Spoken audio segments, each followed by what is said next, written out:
Troisième place, nous avons fait le choix de récompenser la recherche de monsieur Olivier Léonard, qui a pour titre la participation des parents en AEMO, l'accompagnement des professionnels entre prescription et réalité.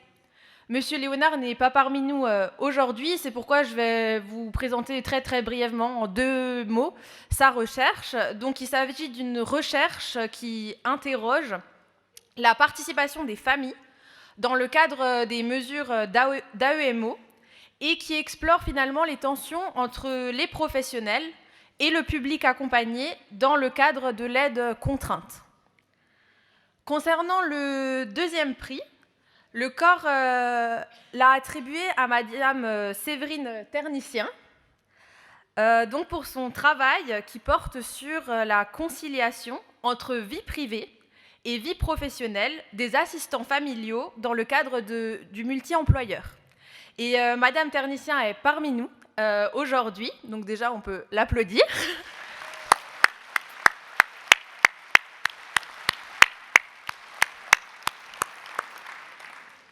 Et je vais rapidement lui laisser la parole pour qu'elle présente très brièvement sa recherche avant de vous annoncer le premier prix. Comme vous voulez.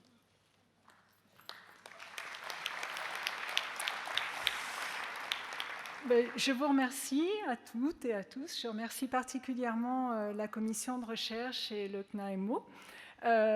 Et je remercie surtout tous les assistants familiaux et les assistantes familiales qui ont répondu en fait à mon travail de recherche pendant mes formations de diplôme d'état d'ingénierie sociale et de master en ingénierie de formation.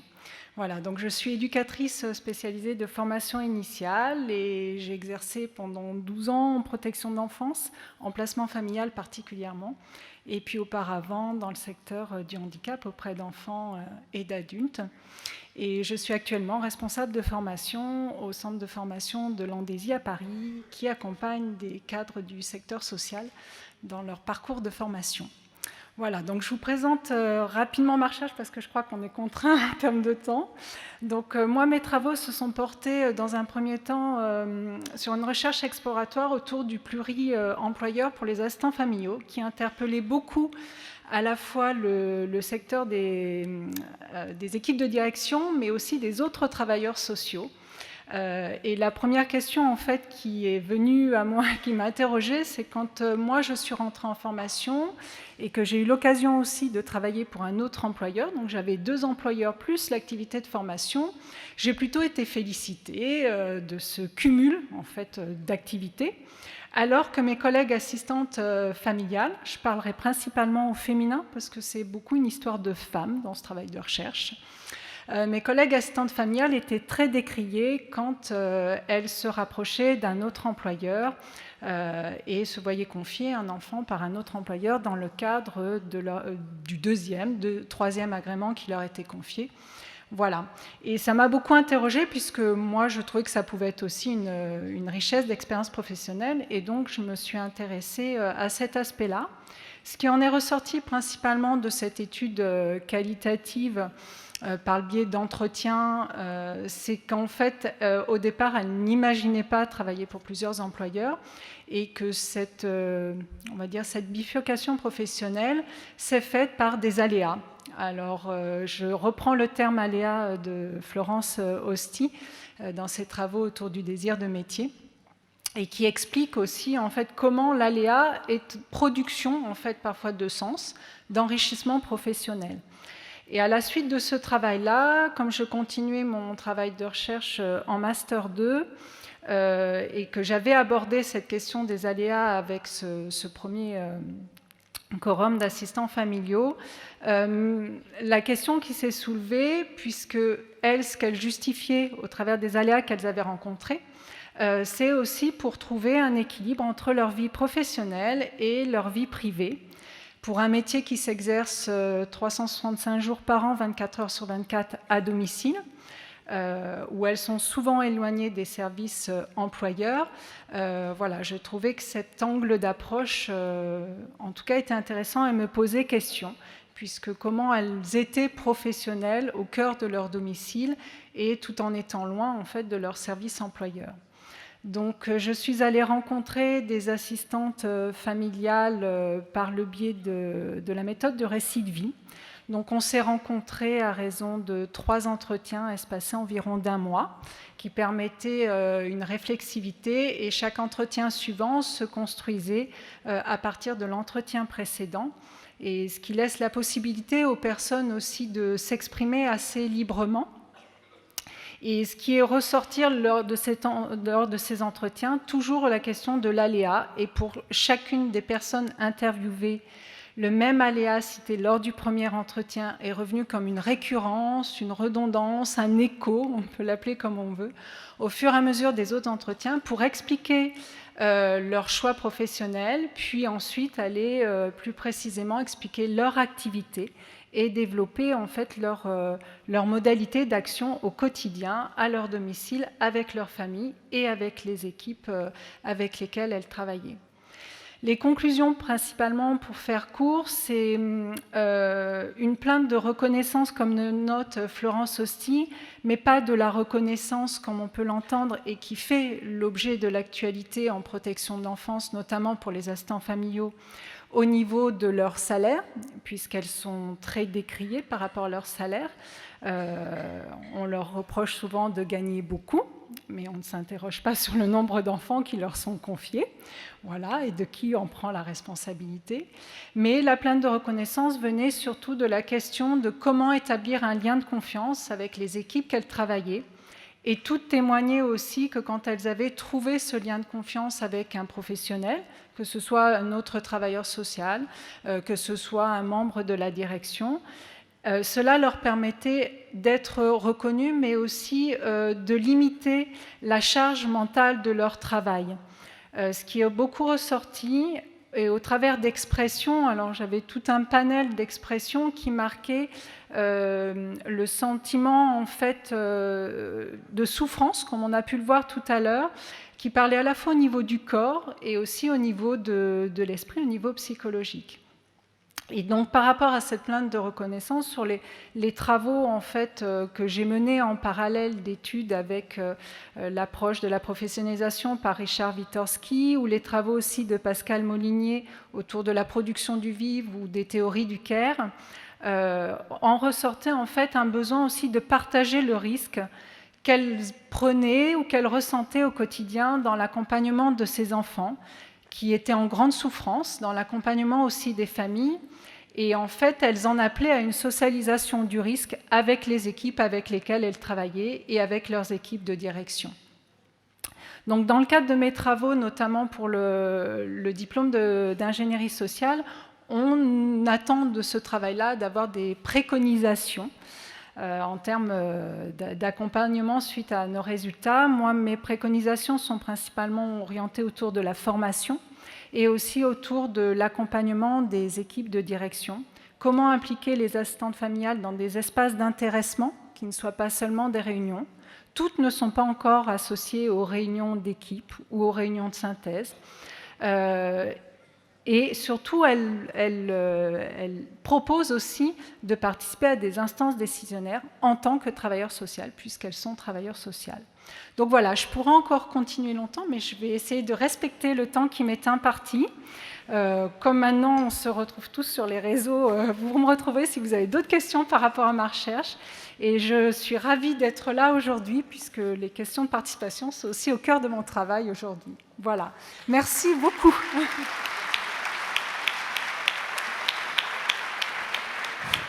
Merci beaucoup. On vous remet donc le deuxième prix de meilleure recherche protection de l'enfance 2022.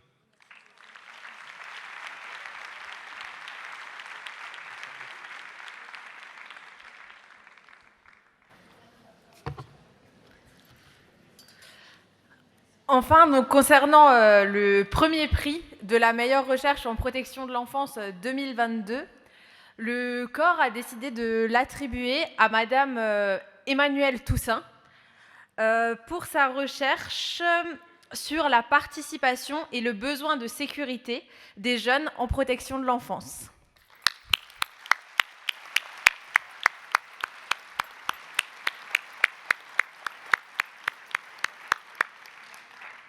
Donc Madame Toussaint est également présente parmi nous. Je vais l'inviter à venir au micro pour vous présenter sa recherche. Ou restez là.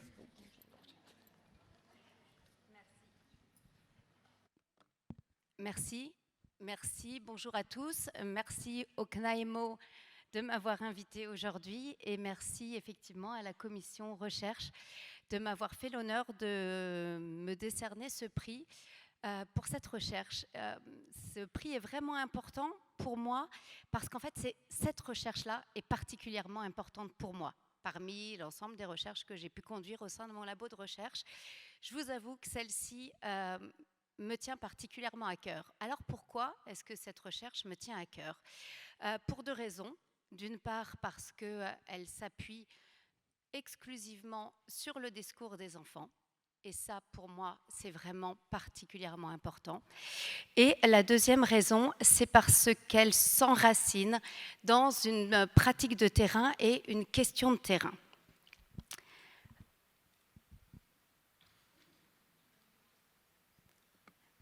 Lilou a 5 ans. Ce soir, le moment du coucher est difficile. Dans son lit, elle pleure à grands sanglots. Elle me manque, ma maman.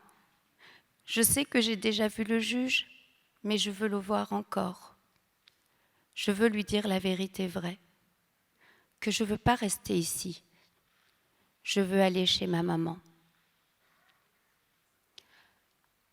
Comment accompagner la détresse immense d'un jeune enfant parce qu'il est séparé de ses parents, alors que la séparation vise justement à le protéger ? C'est sur cette question initiale que s'est élaboré ensuite tout le projet de recherche. Ce qui, sur le plan conceptuel, vous le voyez bien, renvoie à la notion d'attachement. Donc en termes de cadre théorique de l'étude, effectivement, la question de l'attachement est centrale. En France d'ailleurs, le besoin de sécurité est au cœur des besoins identifiés comme fondamentaux chez les enfants concernés par une mesure de protection de l'enfance. Le rapport, qui s'appuie sur une abondante littérature scientifique, souligne la nécessité pour l'enfant d'avoir l'opportunité de nouer des relations avec des adultes significatifs, auprès de qui il pourra faire l'expérience d'un véritable sentiment de sécurité affective. Pour autant, ce concept de sécurité reste complexe et difficile d'appropriation en contexte professionnel. Un autre élément en termes de contexte pour cette recherche concerne la participation. Au niveau législatif, les droits de participation des enfants sont affirmés, ou le droit est affirmé dans différents textes de loi au niveau national et international. La loi de 2002, on l'a citée, et concerne l'appropriation plus de ce droit à la participation dans notre domaine qui est celui de la protection de l'enfance. De plus, des supports concrets existent pour aider les établissements à mettre en œuvre ce droit à la participation et on a même des expériences de participation thématique réussies qui en constituent des exemples de réalisation tangible. Je pense notamment au rapport à hauteur d'enfant qui sera présenté demain. Cependant, et c'est bien l'objet notamment de cette rencontre des assises sur ces 3 jours, le droit des enfants à participer reste difficile à mettre en œuvre dans la pratique. Un troisième aspect concerne la littérature scientifique et la place donnée à la participation des enfants en recherche. Une revue de littérature réalisée a montré qu'en recherche également, la faible implication des enfants dans les études qui portent pourtant sur des sujets qui les touchent directement conduit à ce que leur réalité soit le plus souvent abordée selon la perspective des adultes qui les entourent. On le voit, le point de vue des enfants reste globalement peu documenté en protection de l'enfance. Dès lors, quels étaient les objectifs de cette recherche ? Il y en avait plusieurs, mais j'ai distingué deux niveaux. Le premier, c'est finalement la finalité de la recherche. J'insiste dessus parce que c'est aussi sur cet élément-là que c'est, entre guillemets, contractualiser la rencontre avec les enfants. L'idée de la recherche, et là on refait la marche arrière avec ce qui a été à l'initiative de ce projet de recherche, la finalité de la recherche est de construire un outil, en l'occurrence un album de littérature jeunesse, qui pourrait être utilisé par les professionnels, assistants familiaux, éducateurs, dans le cadre de l'accompagnement des enfants protégés, justement parce que vous l'avez probablement tous expérimenté, le livre peut être un média vraiment puissant pour aider à mettre des mots et surtout à mettre des images que l'on va pouvoir accompagner de mots et permettre de mettre du sens sur des éléments qui peuvent être très traumatiques. Donc ça, c'est la finalité. Les objectifs, en termes de design de recherche et de méthodologie de recherche, concernent la manière dont les jeunes enfants confiés pouvaient percevoir, d'une part, la manière dont sont mises en œuvre et parlés le placement et l'accueil, et d'autre part, comment ils pouvaient percevoir les relations qui vont se mettre en place ou qui se sont mises en place entre l'enfant et les professionnels. Cette recherche assez globale a donné lieu à plusieurs hypothèses et donc à plusieurs traitements de données.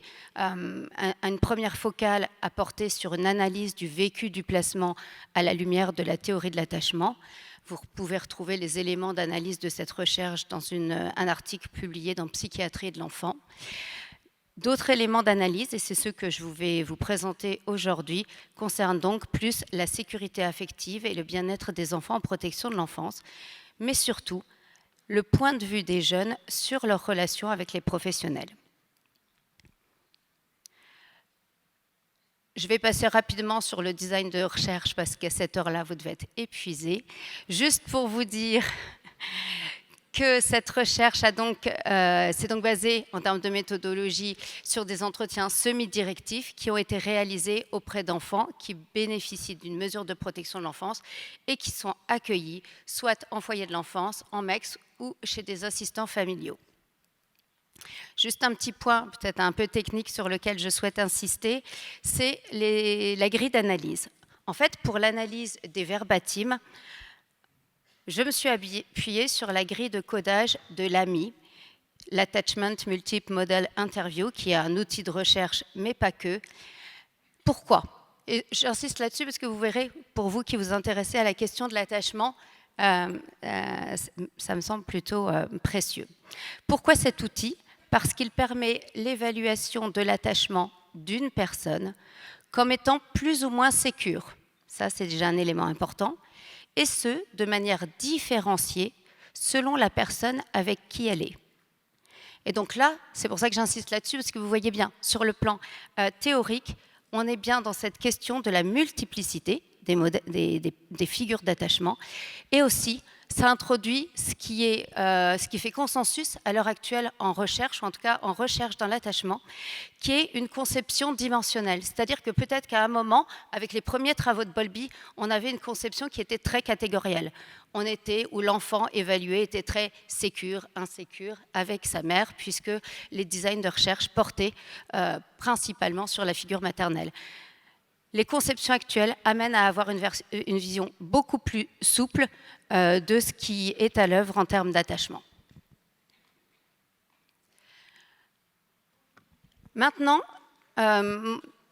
grosso modo, je vais m'appuyer principalement sur les propos des enfants pour vous rendre compte finalement des quelques résultats de cette recherche que je vais pouvoir avoir le temps de vous présenter dans un temps relativement court. Donc, quand on interroge les enfants, d'abord sur ce que c'est que de construire de la sécurité quand on est placé. Les travaux conduits à l'étranger et en France, qui portent sur le remaniement des représentations d'attachement des enfants placés, confirment la possibilité d'une sécurisation dans le cadre de l'accueil. C'est ce que nous dit Delphine et ce qui est confirmé dans cette recherche. Moi, Yvonne, je lui dis tout. parce que je suis là depuis plus de 6 mois. Elle sait tout de mes problèmes, parce qu'elle m'a instauré une histoire de confiance entre elle et moi, et qui me permet de m'ouvrir à elle. Construire de la sécurité, c'est construire de la sécurité dans une relation en particulier. Cela signifie pour l'enfant que ce caregiver en particulier, ce professionnel en particulier, a la capacité de lui fournir un havre de sécurité lorsqu'il est inquiet.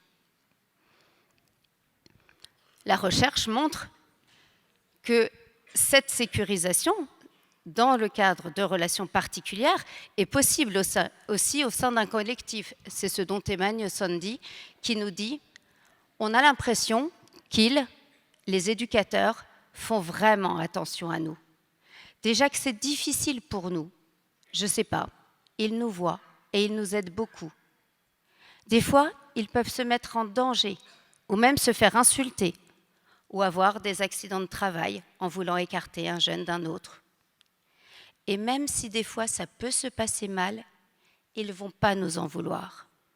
Ils se rendent compte des différents problèmes qu'il y a. Ils peuvent adapter en fonction de certains jeunes. » Je suis désolé, on me presse de vous presser. Je vais utiliser mon pouvoir d'agir. Ah ouais. Très bien. Et je vais faire une modulation entre la pression et le propos. Ça vous va ? Très bien. Pour dire quoi ? Mais je développerai un petit peu moins, si vous voulez. Cette sécurisation, c'est quand même un petit peu, on va dire, le mantra et ce qui guide les pratiques à l'heure actuelle. Une sécurisation est possible, je vous l'ai dit. Cela dit, et c'est aussi là-dessus que je souhaitais insister, si on parle de sécurisation, c'est bien, et de remaniement, c'est bien parce que les enfants avec lesquels on travaille, ceux qu'on est amené à accompagner, la réalité de la prise en charge de ces enfants en protection de l'enfance et les éléments de la littérature nous montrent qu'ils sont majoritairement insécures et majoritairement désorganisés. Alors ça, vous le savez. Mais concrètement, qu'est-ce que ça veut dire ça en termes d'accompagnement et surtout, et c'est là-dessus que j'insiste, en termes de défis pour les professionnels en matière d'accompagnement. D'une part, qu'est-ce que cela nous enseigne des capacités des enfants à s'appuyer sur les adultes quand ils vont mal et sont en état de stress? Vous voyez bien, on est là, on dit mais il sait bien que je suis là pour l'aider. Que nous disent les enfants? C'est possible, mais moi, je ne le ferai pas. Après, ça rajoute une peur. On va penser qu'ils vont nous juger ou des trucs comme ça. Ça rajoute une peur. Une autre adolescente explique que oui, maintenant, elle a appris à parler, à dire les choses. Mais plus tard, dans l'entretien, elle dira aussi, des fois, je ne le dis pas, je le garde pour moi, je m'enferme sur moi, je fais des conneries au lycée. Ouais, parce que je suis mal, en fait. J'ai besoin de le dire, mais j'y arrive pas. Et là, vous voyez les stratégies d'attachement secondaire qui se mettent en place. C'est-à-dire, OK, il y a de la sécurité dans la relation, elle a pu le dire par ailleurs dans l'entretien, mais pour autant, mobiliser une stratégie qui serait demander de l'aide, c'est pas possible. Ce qu'elle fait, c'est qu'elle inhibe ces comportements d'attachement. Ça, c'est un premier point. Le deuxième point, et le deuxième défi, c'est que ces enfants qui ont un attachement insécure, désorganisé, cet attachement insécure, désorganisé, il s'est construit en lien avec les réponses qu'ils ont reçues de leur première relation d'attachement. Et ces représentations qu'ils ont développées, c'est celles qui vont être à l'œuvre maintenant dans la rencontre avec vous, professionnels, au moment où vous allez proposer de l'aide. Et qu'est-ce qui se passe?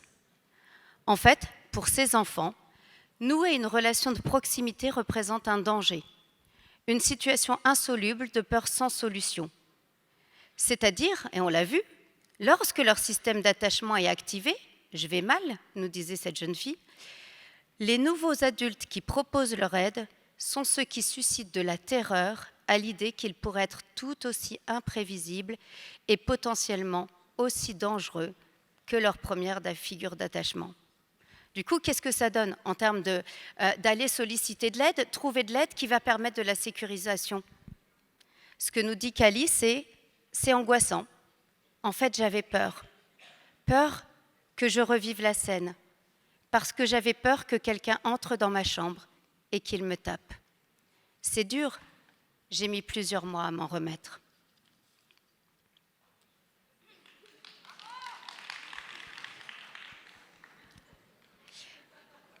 Alors, que nous disent ces enfants sur les comportements des adultes qui permettent de contribuer à créer de la sécurité dans la relation?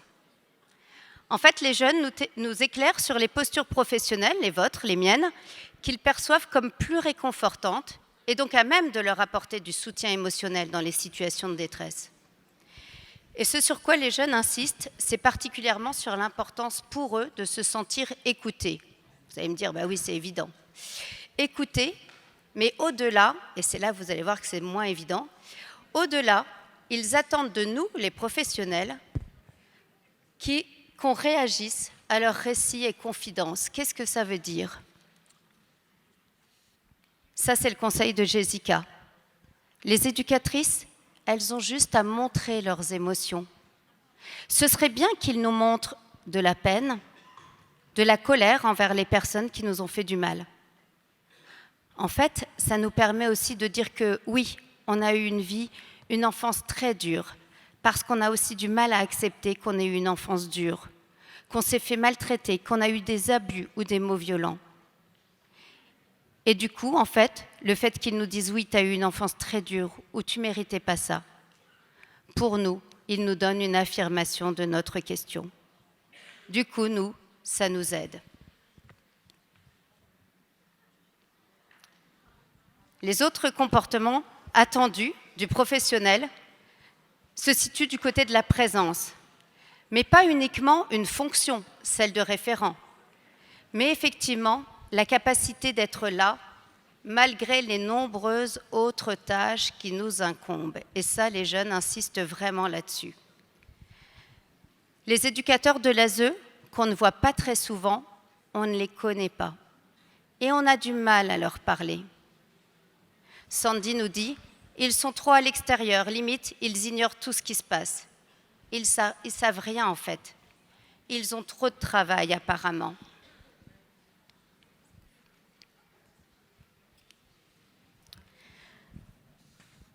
De manière quasi unanime, les enfants insistent sur la nécessité de se mettre à la place de l'enfant pour pouvoir le comprendre. Nous, on se dit, ils ne comprennent jamais rien. Parce qu'il y a des moments où on dit des choses dans notre tête, on se dit que c'est clair. Et vous sortez un truc, mais complètement à côté de la plaque. Vous le voyez, des témoignages des enfants sur la capacité qu'on aurait, nous adultes, à essayer de se mettre vraiment dans leur vécu, à leur place pour les comprendre et adapter nos réponses est vraiment central.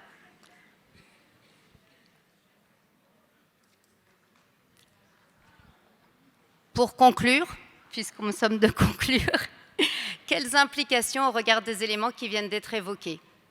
Si la question du besoin de sécurité apparaît désormais centrale dans les pratiques en protection de l'enfance, du fait du cadre légal qui a amené les établissements à recentrer leurs projets sur les besoins de l'enfant, cet objectif ne pourra pas être atteint sans un certain nombre d'évolutions, et notamment sans considérer davantage le point de vue de l'enfant. Vous le voyez dans notre recherche, bien que le terme de besoin et de sécurité soit complètement absent du vocabulaire des jeunes, tous, sans exception, ont décrit à leur manière comment eux ou leurs camarades pouvaient trouver ou construire ou développer un sentiment de sécurité dans la relation. Les résultats soulignent donc l'intérêt de donner la parole aux enfants eux-mêmes, et donc de fait aussi de poursuivre les recherches et tout le travail qu'on peut faire ensemble pour essayer de voir comment réduire cet écart entre l'obligation qui est faite aux établissements de davantage impliquer les enfants et les difficultés qui sont rencontrées dans leur mise en œuvre. Merci. Merci beaucoup. Merci beaucoup. Au nom du CNAEMO, je vous remets donc le trophée de meilleure recherche 2022. Merci. Et puis on vous souhaite une excellente soirée. Excusez-nous pour le retard, on a presque 1 heure de retard ce soir. À demain à 8h30, ouverture des portes, et 9h, démarrage de la journée. Merci.